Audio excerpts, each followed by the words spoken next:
saying. You must unlearn what you have learned. All right, I'll give it a try. No, try not. Do or do not.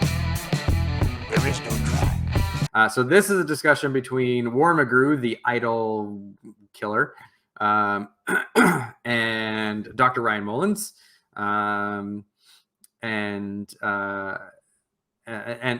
can see the title, why you should affirm. And I think this changed. I think it originally was why every Christian should affirm dynamic omniscience. It was like dynamic omniscience for everyone. Something like that.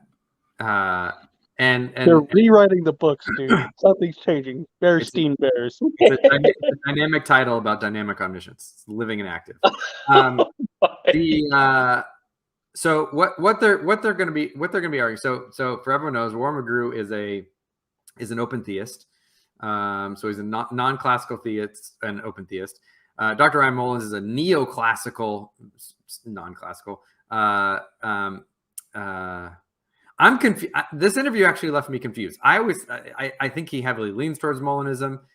I always thought he wasn't an open theist, and I think formally he's not. But this, I don't know. He said some things that seems like getting close. It's weird. It's weird. Bonson, I don't know if you had the same feeling through this thing, where I was like, if there's a definition of open theism in here, that's the weakest possible definition conceivable. Yeah, so they're going to be arguing that.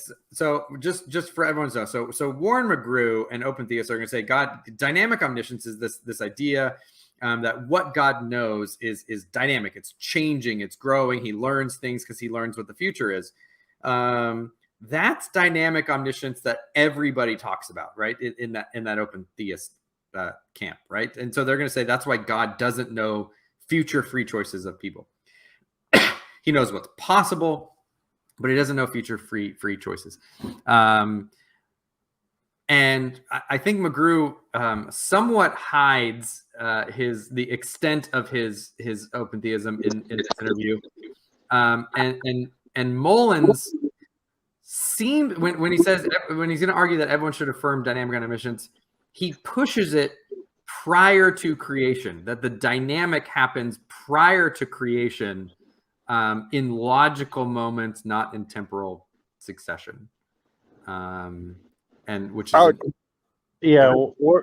there's the funny thing is, like, Ryan's just like, well, everybody believes that God has, the kind of curtain past knowledge, right? And Warren's just like, yeah, it's just like, he doesn't actually believe that. He doesn't.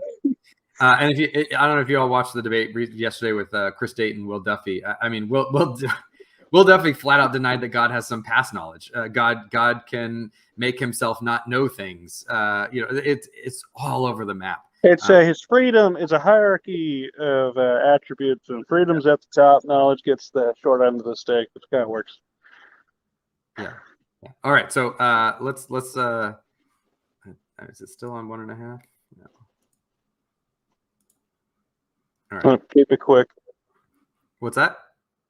Oh yeah, keep it the speed quick. Yeah. Let me just heads up. I'm probably gonna have to take off here real soon. So if you have a spot you want to jump to, go for it, and I'll comment. But otherwise, I'll disappear. Okay. That adhere to Calvinism, Mullinism. You said you have an argument for why they should affirm dynamic omniscience. Many of our listeners find that terrifying and shocking and controversial, to say the least. So could you tell us how to get started on that kind of argument? Yeah, so there are several things that the majority of Calvinists and Mullinists have affirmed throughout history that I think should push them to affirm this dynamic account of omniscience that I've summarized. This. I love how Mullinist is transcribed as Molness. It's not on them. It's a YouTube thing, but it's good stuff. A second ago. So first, Calvinists and Mullinists, they agree that God is omniscient. Like, everybody wants to say that. And they're just going to disagree over which facts exist in the world for God to know. And now second, so prior to Einstein, the overwhelming majority of Christian thinkers affirmed this dynamic theory of time. And in fact, when I go through all the different scholastic textbooks and all this kind of stuff, they even built this dynamic theory of time into their accounts of omniscience, predestination, providence. It's just all right in there. And then third, Calvinists and Mullinists say that there is a moment in the life of God where these truth values about future contingent propositions are not completely settled. And so that's the part I really want to focus in on, because that's the part that's probably going to shock a lot of people. Oh, no doubt. Yeah. No doubt. I think your intuition there is spot on. Why should anyone think that Calvinists, Mollinists, that they would affirm that there is this moment in God's life where the truth values about future contingent propositions are not completely settled? So the main reason to believe this is because that's just what Calvinists and Mollinists say. So here's just like a really dirty little secret that gets glossed over in most of the discussions of Calvinism and Mollinism that I see today. So both views say that there is a logical moment in the life of God where God does not know the future. And so I should probably say something about logical moments. Then we can look at this distinction between what's called God's natural knowledge and God's free knowledge. So in the late Middle Ages, there's this Christian philosopher named John Duns Scotus from Scotland. And so Scotus, he's not satisfied with these previous attempts to reconcile God's freedom with attributes like divine timelessness and immutability. And then he's also not satisfied with different attempts to reconcile human freedom and divine foreknowledge. So what he does is he introduces this concept of what he calls instants of nature, or what we now typically call logical moments. And so logical moments, they function like temporal moments. So moments, they describe the way things are, but can be subsequently otherwise. And so like a moment is a when something happens. And then also moments can be successively ordered in earlier than and later than relations. And so what Scotus claims is that logical moments are just like this, but they can somehow all like magically happen within a single timeless moment or even a single temporal moment, because he gives examples of both. So Scotus wants to apply these logical moments to his account of divine human freedom, divine providence, just like all sorts of stuff, because he thinks they can solve a bunch of problems in our theology. And what this does is this sets the stage for later debates between Thomists, Calvinists, Mollinists, and all sorts of people even today. So what develops after Scotus is this distinction between God's natural knowledge and God's free knowledge. And then Mollinists, they add something in between those two, which is called middle knowledge. And that's not going to matter too much for today. But here's the claim from everyone. There are multiple logical moments in the life of God. And at the first moment, there is God with his natural knowledge. And at the second logical moment, there's God with his free knowledge, and thus foreknowledge. And so you see this in a lot of different people. So here's a Calvinist named Francis Turretin. So Turretin says that God's natural knowledge is the things that are, quote, merely possible, whereas God's free knowledge is just, quote, knowledge of future things that God freely determined to bring about. And then there's this other Calvinist named Richard Baxter, and he gives a slightly different take on this because he posits 3 logical moments, or what he calls instants in the life of God prior to creation. And this is actually like a really common thing for Calvinists, because the Calvinists are constantly debating over the exact number of logical moments in the life of God, even over like the order of them as well. So you see this in debates over what's called infralapsarianism and superlapsarianism. But anyway, here's a direct quote from Baxter. So this is exactly what Baxter says. So he says, God's intellect is relatively denominated omniscient in respect to 3 sorts of objects, also in 3 instants. 1, in the first instant, he knoweth all possibles. Knoweth, because whoever translated this was, want to do some old English, I guess. So he knoweth all possibles in his own omnipotence. For to know things to be possible is but to know what he can do. 2, in the second instant, he knoweth all things as congruous, eligible, and volenda. Because you got to just throw in some untranslated Latin every now and then. That's what makes you really, really smart. And that means fit to be willed. And this is out of the perfection of his own wisdom, which is but to be perfectly wise, and to know what perfect wisdom should offer as eligible to the will. And then 3, in the third instant, he knoweth all things willed by him as such, as volata, which is but to know his own will, and so that they will be. In all of these instances, we suppose the things themselves not to have yet any being, but speak of gods related to imaginary beings according to the common speech of men. Okay, so let me break this down a bit for us, because that's, you're just hearing what. I mean, you use some Latin there, so you're gonna. Yeah. For those watching that aren't as fluent as you and I are, if you could simplify that for our viewers. Right, because we all know Latin perfectly well. Yeah. Anyway, so what we're talking about here is the God existing all alone prior to the existence of the created universe, and that's the classical position of creation ex nihilo. That's what open theists today say about creation ex nihilo. So it's something everyone agrees on. There's this actual prior state of affairs where God exists all alone without any created thing. And then from there, what the Calvinists and the Mollinists do is they start carving up God's life into distinct logical moments. And so I want people to know something very important here. So at the moment of natural knowledge, God only knows what could happen if he were to create. So at this logical moment, God does not know what will happen, because God does not even know if he himself will create anything at all. So as Calvinists like Terence Thiessen and Mollinists like Thomas Flint, as they make very clear, at this logical moment, there are not even any true counterfactuals of divine freedom. You might ask, why? Well, because the future is alethically open at the first logical moment of God's life. God is not yet determined to create at all, nor is God determined that any particular timeline should come about. In other words, there is no fact of the matter about what God will do at the first logical moment of natural knowledge. So facts about what God will freely do are contingent facts, and thus fall outside of the scope of natural knowledge, which only covers necessary facts. By the way, for those listening, alethically open means that the truth value is unsettled. It could be true, it could be false. And before you start that, Jimmy, how much time do you got left? Not much, maybe a couple minutes. Do you want to finish? Because I think you already know where they're going to go. Do you want to say your thoughts now and let me ask you a question before you ditch? Sure. I mean, so a couple of things. One, I wouldn't get into the historical debate. It sounds like, I know for a fact there were thinkers who thought of it in terms of logical moments in God. Quick side note, there is a very ironic, funny comment in Van Til. I think this is in his Defense of the Faith, where he mentions rejecting logical moments. And I think I might want to do the same, not getting rid of the distinctions. I think the distinction between what God is thinking about, what God grasps with his mind and his natural knowledge versus his free knowledge. I think that distinction is good. I think that gets the gist of what's going on. But the idea of having logical moments, I think, gets problematic exactly because maybe we're making God's mind out to be too analogous to certain things in the world that are not really meant to be taken as analogous. The other thing is that it's weird to talk about the future being alethically open because it doesn't seem like it's alethically open. It seems like it's undecided. I don't know how to describe it, right? So the question is, like, when you say it's alethically open, do you mean that, and maybe Tyler can jump in and clarify this, but is alethically open supposed to mean that there just is no fact of the matter about what the future is? Or does alethically open mean that see, I can't even word it. I think that's a good way. I think it's that there is no fact of the matter yet. It hasn't been settled yet. It could be, something could be true, could be false. There's just no truth value to it yet, to any of the propositions about that, except for maybe that it's possible that it could be that way. I think so I think you're right. I think my normal thought about this is that I think we can talk about logical moments in a meaningful way. But when they start objecting and saying, okay, well, because really the objection is going to come down to logical moments are effectively temporal moments, right? They have these before and after relationships. And so they're going to say, well, how is that meaningfully not the same thing basically as temporal moments? And we're because you'll notice his critique is, you can already see where it's going. His critique is smuggling in that at the logical moment of his natural knowledge, prior to his free knowledge of what will be in his creation, what will be is alethically open, right?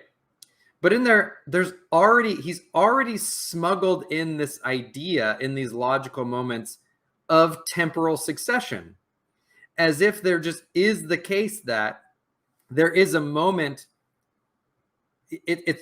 His objection seems to be, well, we have to think of these as temporal because there's this moment of natural knowledge where the free knowledge isn't true yet, right? And so it becomes true, and so therefore it's dynamic, right? The problem is that in logical moments, it's not temporally successive that way.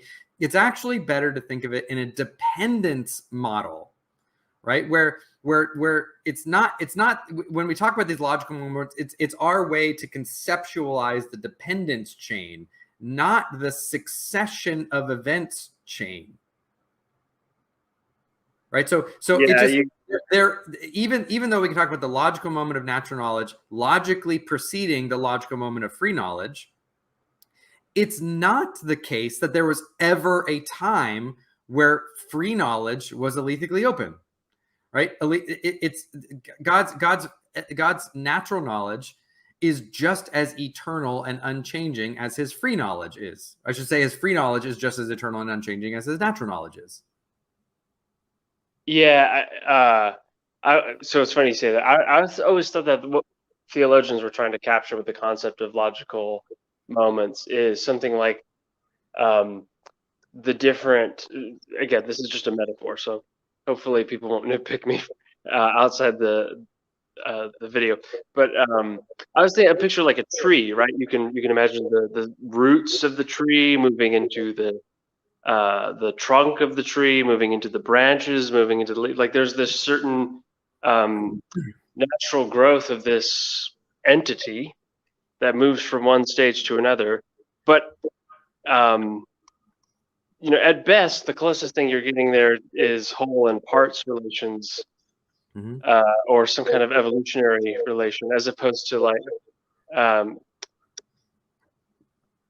becoming, which you were talking just a second ago, and I went aha, because you were saying you said it becomes the next moment, and I thought, well, that's the key issue, isn't it? Right? If there's change in God's mind, that's the real kicker, right? Time is usually thought to be synonymous with or parallel to change in some kind of way, and you can't have an immutable God changing his mind about. But okay, whatever you think of moments, surely we think that the free versus natural knowledge thing is right. But I think like another the big thing that I want to take issue with is it sounds like there is a kind of ontological possibilism going on in the background, that like God is like this creative author who lives in his library of ideas, and he wanders around reading these books of possibility, what he could make, and eventually he pulls a book out of the library and he's like, I like this idea. I think I'm going to write a story about this. Right? No, that's not the very possibility of things.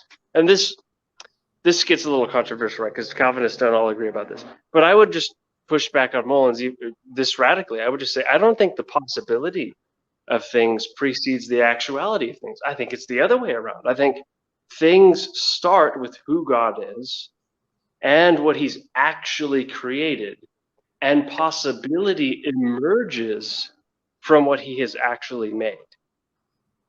That to me is the right order of things. And right. then God has to decree and to create Tyler for Tyler to have possibilities. Exactly. Yeah. There is no. It wasn't that God could make Tyler and then he happened to choose to actualize that possibility. No. The very possibility of Tyler came into existence with Tyler when God made him. Yeah. And we would say that, the possibility of Tyler is also grounded in God making it the case that Tyler is possible. Right. Yeah. I think going back to my original point also, kind of going along with this, is that it follows, if you think of it in a dependence model, to kind of bastardize an example from William Lane Craig, he's trying to do it in that you can have eternal, causation. But he gives the example of a bowling ball on a pillow. Well, the dent in the pillow is caused simultaneous to the existence of the bowling ball, right? You don't have to have the cause existing prior to the effect, right? Is his point. You can have simultaneousness. Well, I mean, imagine that you had a eternal. I mean, I don't think this is coherent, because I don't think you can have finite, infinite successions. But imagine, for the sake of argument, that you had this eternally existing bowling ball on a pillow, right? So we can say there's the logical moment of the bowling ball causing the dent in the pillow, and the logical moment of the outcome that there is a dent in the pillow, right? But they both eternally existed that way, right? It's a way to chop up the dependence relationship between the two. It's not necessarily a temporal or a successive way of talking about it, right? The same thing is just true of the logical moments of God's knowledge. It's just logical moments are ways to dice up those and to conceptualize those dependence relationships. Not necessarily that there literally was this time that, time T that God had natural knowledge, and time T1 that caused the outcome is successively of his free knowledge. Yeah, or it became that way, right? Like you use that word, and I think that's, yeah. Once you start saying like God, or in the next moment, God, yeah, that kind of language. So I wonder. And this gets into the different ways that Augustinians and Thomists and others have tried to talk about it. But I wonder if, the older way of speaking of God possessing himself and possessing the effects of his will eternally was a better way of talking about it. I don't know, but I wonder what your thought is on that, because like you were just saying, right, eternal causation, right? So it seems like because God is timeless, he's not limited to temporality. his very freedom and his ability to create things is really hard to imagine. And it's not like there's a moment like you're trying to imagine something before time, but the word there before refers to something that's not really temporal, and you're trying to, what do we put there to that word before, right? What is that trying to capture? Do you think there's a good way to talk about that?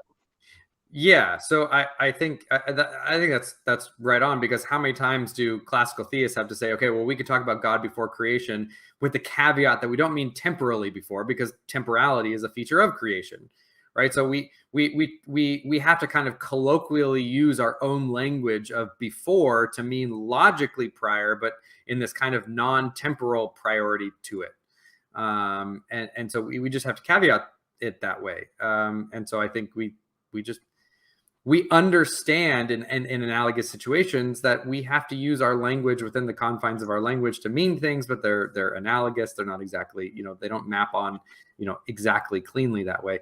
Later, Mullins will make these kind of like snarky comments of, well, I don't know why God would reveal himself in these ways that are, the exact opposite of how he actually is, right? So he'll reveal himself in these tense ways to mean that he's not tensed. And it's like, well, no, that's what incarnational language is. It maps on in a meaningful way, but it doesn't map on in an identical way. That actually close to my question for both of you. What do you think of these kind of tensed or indexical arguments? Like, how would you all go about responding to them? Because I think in the background, that's really what another argument I think they probably either wanted to or were thinking of going to. What argument do you think they'd be making? Oh, something like, it is now 2:41 or something. Well, yeah. Can I? Yeah. So Mullins makes this comment all the time, and I think it's a fair, as a question. I think it's a very fair consideration, and it's if God is atemporal, what does it mean to say something like God will exist tomorrow? Or that God did exist yesterday, right? Okay, that may seem like, I can imagine a non-philosopher going like, "What the heck are you asking?" But the point is like, well, God's not tensed. He's not limited to temporal tenses. So how do we even apply them to him? And I think that, because I have 1% battery, literally, my quick answer would just be like, I think the idea is that God can be spoken of in tenses because he is originally without tense. He is originally atemporal, but he enters the world, he condescends to the world and interacts with it in temporality. So he's, look at Jesus, right? Jesus, you could touch Jesus. You can see Jesus becoming things. But that's because he's God and man. He's not merely another flesh and blood person, and he's not just an illusion projected by God. That I think is like that kind of incarnational logic. I think really unlocks how to think about how God can be outside time, and yet he can still interact with us and say things to us in time. Yeah, it's almost, I don't know if this is a fair. It's not exactly, but maybe by way of analogy, we can say, I mean, this is a distinction between the language of predication and the language of identity, right? So we can say, I can give a couple examples. If I throw a coffee mug into the ocean, I can say that the ocean is in the mug, but I don't mean that the ocean is in the mug, right? Or we get in this distinction when we say, okay, well, I can ask you both: is God triune? Right? Yes, God's triune, right? Oh, you asked me right when my internet. Yeah, not a rhetorical question. Is God triune? Yes. Is Jesus God? Of course. Yeah. Is Jesus triune? No. Right? Not really. Yeah. No.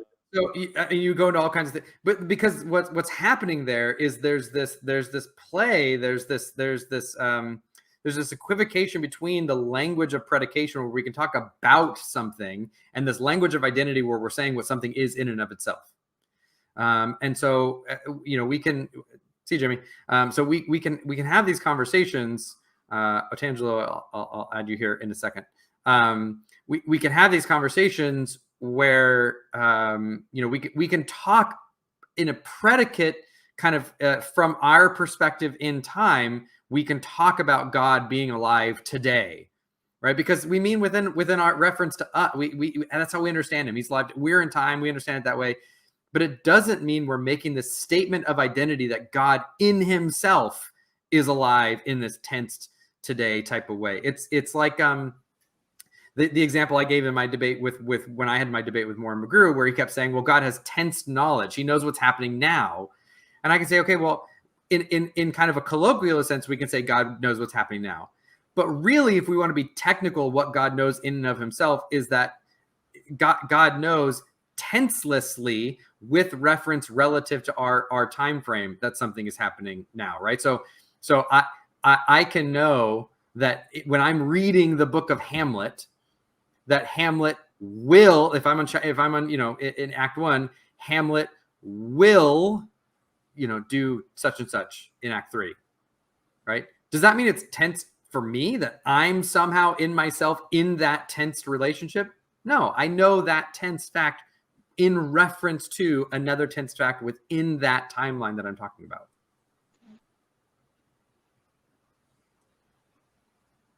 Right.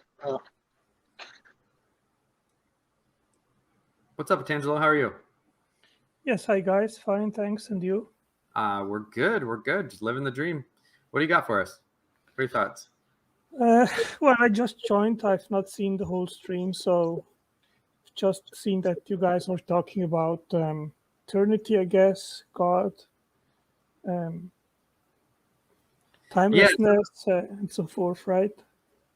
Yeah, so we're talking about this video with Warren McGrew and Ryan Mullins. They're talking about Dr. Mullins is trying to give this statement that that every Christian really should, even Calvinists and Mullins should affirm dynamic omniscience. And I think the point we made so far is that he doesn't mean dynamic omniscience that Warren McGrew means, which is kind of the open theist concept.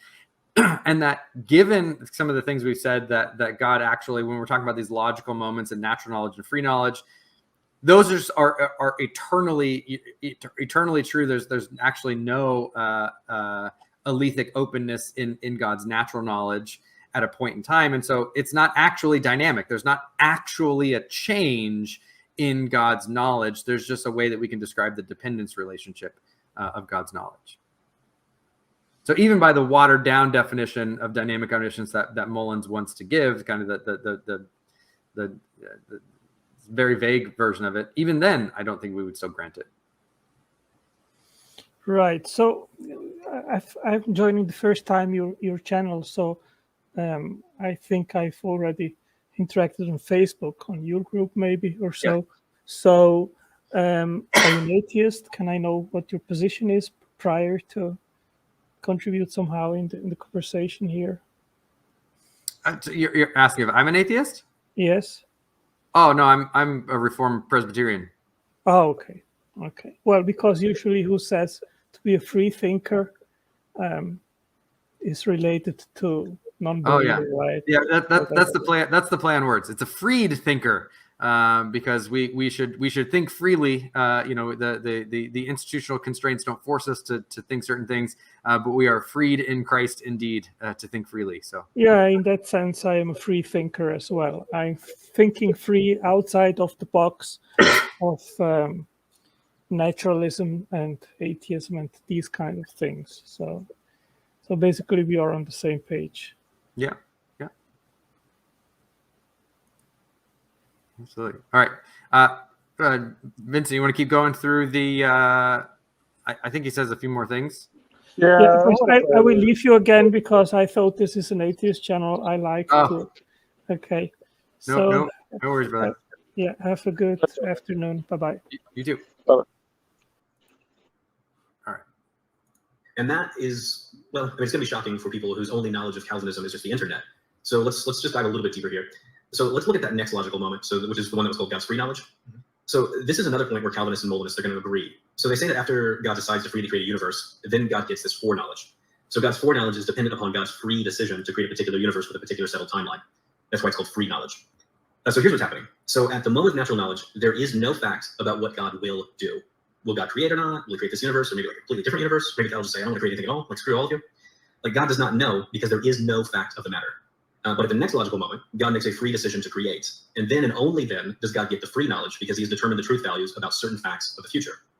And so this looks like dynamic omniscience because there is a moment in God's life where the truth values about future contingent propositions are not completely settled.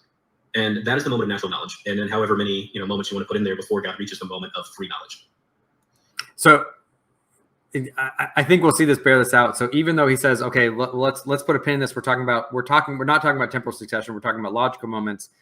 You can see then the way that he describes it and talks about it, he is talking about this kind of succession of things, specifically because he thinks that at the moment of natural knowledge, God doesn't know what will be the case.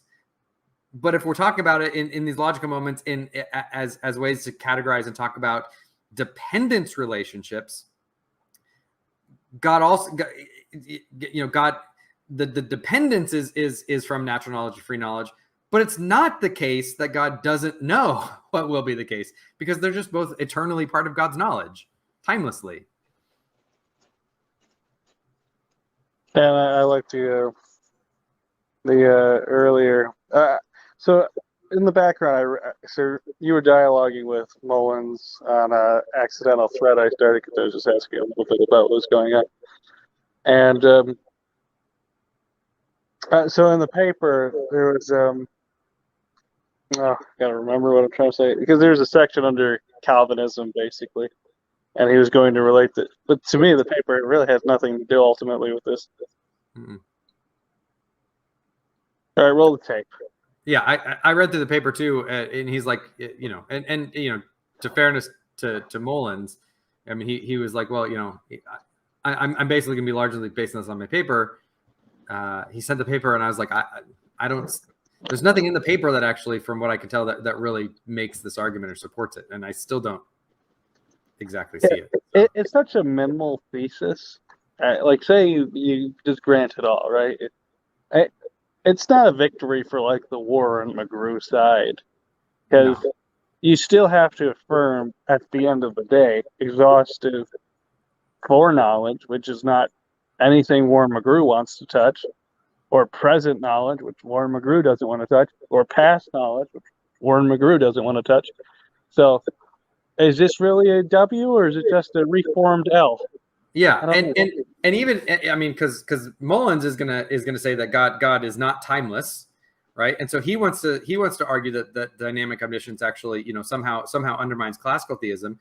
But even if we ignore everything we've said, where it's not about succession, it's not about all this kind of stuff, even if we say, okay, well, there's logical succession, right, eternally, but there's this logically successive between natural knowledge and free knowledge in eternity past. And God just is unchanging in that regard. It doesn't get you neoclassical theism or a time-bound God either, right? So unless he wants to move, he would need to give an argument for why this logical succession, which I still don't even grant, but why this logical succession entails a temporal succession to get a non-timeless God. And I don't think I didn't hear it in this video, except for he basically very, very quickly hand waves and says, well, I don't know the difference between that and time. I do. And I think I've given, a couple good examples of it. You can't just go from, I make this one argument to, I then just am incredulous to the difference of this other thing. So therefore my position is true. And I don't think he would say it that crassly, but that doesn't actually demonstrate his argument or get him, I think, what he thinks it gets him. Yeah, that's fascinating. You might even describe these logical moments as God thinking, but we'll circle. That's a stab at me, by the way, because this is where I'm not trying to be mean to McGrew, but he has been corrected on this so many times that it's hard to think that it's not dishonest. because he was like, oh, well, Tyler and Calvinists and these unnamed Calvinists, they say God can't think. And repeatedly we've said, well, yes, God can't think how we think, right? God doesn't have, so he'll press Mullins on this throughout and be like, oh, well, God has thoughts. And Mullins is right. Mullins says there's this rich tradition in Christian history about the thought life of God and divine concepts and all that kind of stuff, which, amen. We would all affirm. It's just that we deny that God goes through a thinking process of it. It's not a procedural process of inference where God moves from propositions to knowing the outcomes of them because he goes through this inferential process. So God doesn't think like that, but that doesn't mean that God doesn't have a mind and thoughts and beliefs and knowledge. So that's where that stab comes in, and he continues to press it, and every time he presses it, it's just I'm at the point where I don't know how it's not just flat out dishonest, because we've made that caveat and that correction so many times.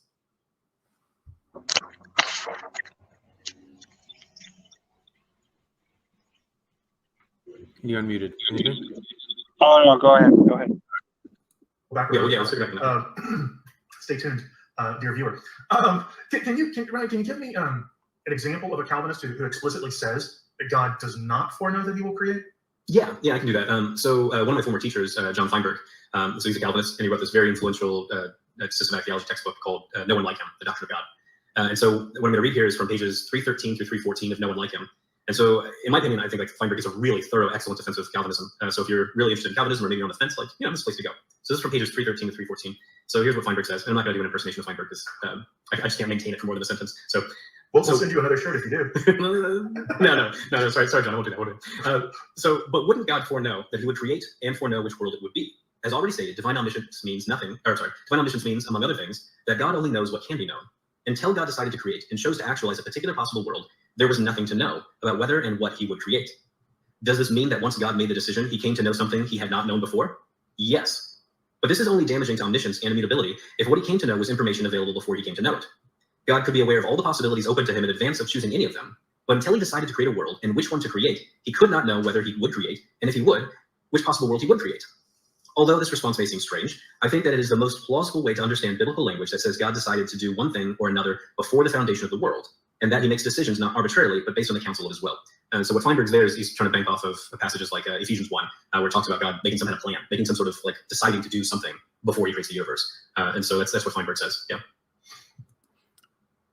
Oh, commercial. Don't do it. It's a scam. All right. What are your thoughts? So I have a lot of thoughts about Feinberg's quote. What do you think about it? I don't even remember it, to be honest. Were you not just listening? Feinberg, to sum up, Feinberg basically says there was a time where God didn't know that he was going to create because he hadn't decided to create yet, and so he decided to create, and so therefore he knew. It seems weird, but that's how we talk about it. Right? That's essentially Feinberg's point. Okay, yeah. So I have two thoughts about it. One of them is, if Feinberg means that, I think in the way that Mullins and McGrew thinks that he means it, then I would just push back and say, okay, well, then I just disagree with Feinberg. Right? I don't think there is. Feinberg seems to be talking about it in this temporal succession sense, right? But the problem with that is Feinberg is a classical theist. And so Feinberg denies that there's temporal succession. He flat out denies it. So what we should do, and this is a problem that McGrew has consistently, and I'm not that familiar with Mullins. I've read some of his stuff, so I don't know if this is pervasive in his work, but it seems to be present here, is that they don't read people within the lights of what that person would mean by it, right? So I think, I've read a lot of Feinberg. I think that Feinberg would essentially say the same thing that we would say about the biblical authors. And that is, we can talk about these things with successive language, because it's how we conceptualize these types of concepts. But it doesn't mean that God is successive in himself. So Feinberg can say, look, we can have this meaningful way to talk about how God goes from his natural knowledge to his free knowledge, and he goes from not knowing something to knowing something, because he has this sense where the free knowledge is dependent upon the natural knowledge, right? But that language is analogical, right? It's human language to describe it. If you press Feinberg, I don't think Feinberg would say that there actually is a moment where God doesn't know it. It's just when we conceptually talk about these logical moments, you have this movement and progression. But if you're trying to understand that in a temporal successive sense, not in this logical dependent sense, then it becomes meaningless. Right. So I think if it's meant in the way that they would want to mean it, then I think they're misreading Feinberg. But if that's the case, then I would think Feinberg's wrong. But if he means it in the same way that we would understand analogical language when the scriptural authors say those types of things, then there's no problem with what Feinberg said. It doesn't support dynamic omniscience because God doesn't actually change it himself. At most, I could just imagine like the four positions are, let's say, a hard line to the right necessitarianism, right? You can take that, but really gets, so it doesn't become dynamic omniscience for everybody if you take that route. I think they even acknowledge this in the video. Yeah. So you can take the hard line approach like that. You can do what Jimmy did. I think Jimmy just rejected that kind of logical sequencing or something,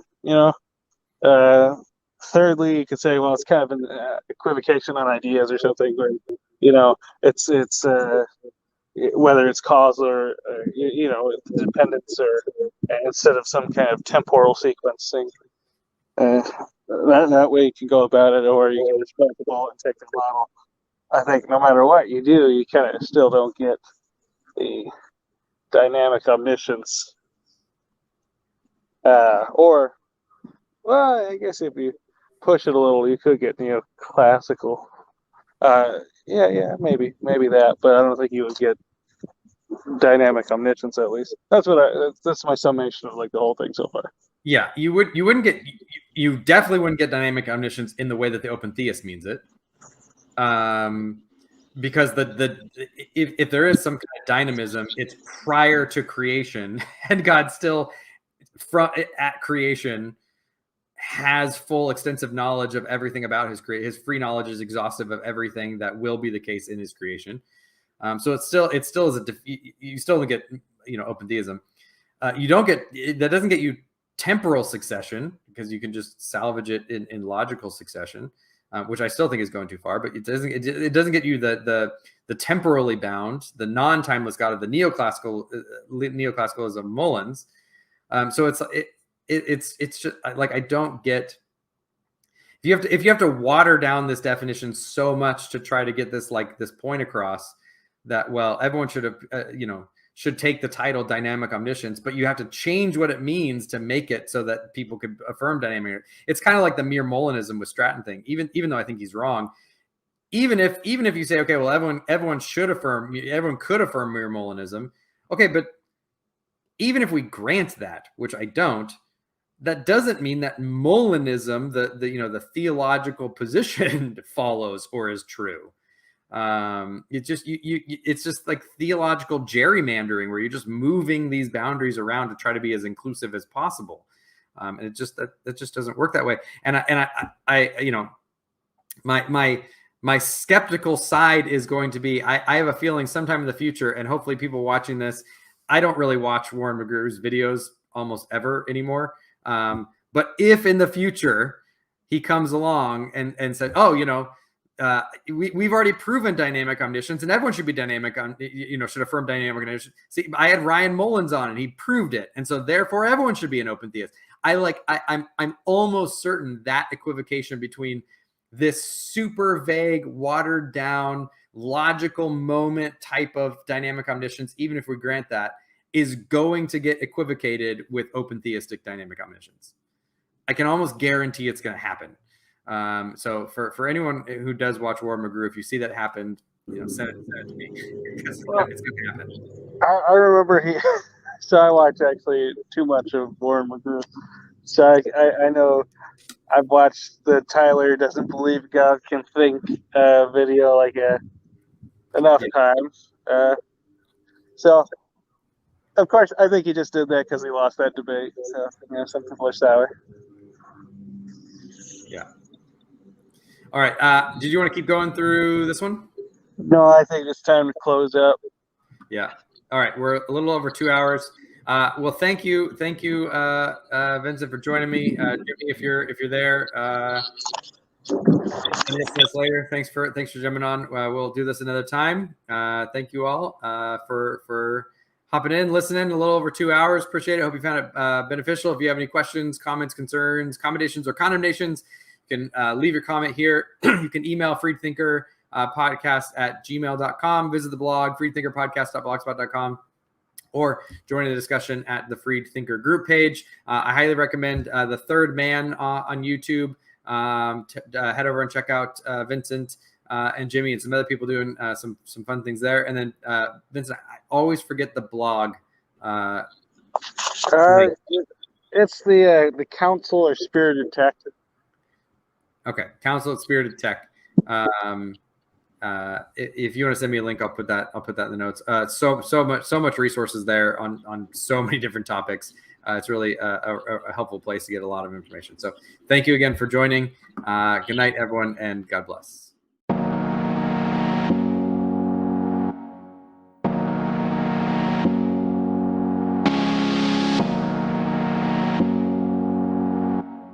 Blardy, blardy, blar.